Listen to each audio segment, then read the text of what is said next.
ಹುಡುಗಿರ ಪಕ್ಕ ಕುತ್ಕೊಳ್ಳಲ್ಲ ತಾನೆ? ಟ್ರಿಪ್ ಹೋಯ್ತಿದ್ಯಲ್ವಾ, ಈ ಸೆಂಟ್ರಲ್ ಸಿಟಿಲೇ ಕುತ್ಕೋ, ಹಿಂದೆ ಸೀಟು ಮುಂದೆ ಸೀಟಿಲೆಲ್ಲ ಕುತ್ಕೋಬೇಡ, ಆಮೇಲೆ ಸೇಫ್ ಅಲ್ಲ ಆಯ್ತಾ. ಆಮೇಲೆ ಈ ಬಸ್ಸು ಬೆಟ್ಟದ ಮೇಲೆ ಹಿಂಗೆ ಹಿಂಗೆ ಎಲ್ಲ ಹೋಯ್ತದಲ್ಲ, ಹಾರ್ಟ್ ಸೆಕ್ಷನ್, ಅಲ್ಲೇನಾರು ವಾಮಿಟ್ ಏನಾದ್ರು ಆಗಂಗಾದ್ರೆ ಬ್ಯಾಗಲ್ಲಿ ನಿಂಬೆಹಣ್ಣು ಹಾಕಿದೀನಿ, ಅದನ್ನ ಮೂಸು. ಅದು ಆಟಲ್ಲ, ಘಾಟ್ ಸೆಕ್ಷನ್. ಅದೇ ಏನೋ ಒಂದು.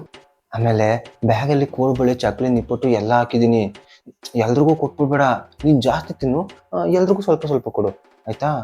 ಆ ಶಾರದಮ್ಮನ ಮಗನು ಗೊತ್ತವನ, ಅವ್ನಿಗೆ ಎಣ್ಣೆ ಸಿಗರೇಟ್ ಅಭ್ಯಾಸ ಎಲ್ಲ ಆಯ್ತಂತೆ, ಅವ್ನ ಜೊತೆ ಸೇರ್ಬೇಡ. ಕಲ್ಸಿದ್ದೆ ನಾನಲ್ವಾ, ಅರ್ಥ ಆಯ್ತಾ? ಅರ್ಥ ಆಯ್ತು ಕಣಮ್ಮ, ಅರ್ಥ ಆಯ್ತು. ಆಮೇಲೆ ಬ್ಯಾಗ್ ಒಳಗಡೆ ಪ್ಲಾಸ್ಟಿಕ್ ಕವರ್ ಹಾಕಿದೀನಿ, ಒದ್ದೆ ಬಟ್ಟೆ ಎಲ್ಲ ಅದಕ್ಕೆ ಹಾಕು, ಮಿಕ್ಸ್ ಮಾಡ್ಕೊಂಡು ತಿನ್ಬಿಡ್ಬೇಡ, ಸ್ಮೆಲ್ ಬರ್ತದೆ ಬಟ್ಟೆ ಎಲ್ಲ.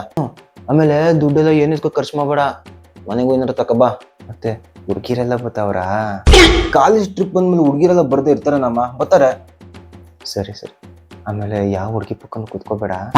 ಅಮ್ಮ ಲೆಕ್ಚರರ್ಸ್ ಎಲ್ಲ ಇರ್ತಾರಲ್ಲಿ, ಕುತ್ಕೊಳಕ್ ಬಿಡ್ತಾರ ಪಕ್ಕದಲ್ಲಿ. ಹುಡುಗಿರ ಪಕ್ಕ ಕುತ್ಕೋಬೇಡ. ಕುತ್ಕೊಳ್ಳಲ್ಲ ಬಿಡಮ್ಮ. ಹುಡುಗಿರ ಪಕ್ಕ ಕುತ್ಕೊಳ್ಳಲ್ಲ ತಾನೆ? ಕುತ್ಕೊಳ್ಳಲ್ಲ ಅಂದೆ ತಾನೆ. ಹುಡುಗಿರ ಪಕ್ಕ ಕುತ್ಕೊಳ್ಳೋದು ನೋಡಿದ್ಮೇಲೆ ಮುಗೀತು, ಪವಾಡ ವಿಸ್ಮಯ ಎಲ್ಲ ನೋಡ್ದಂಗೆನೆ.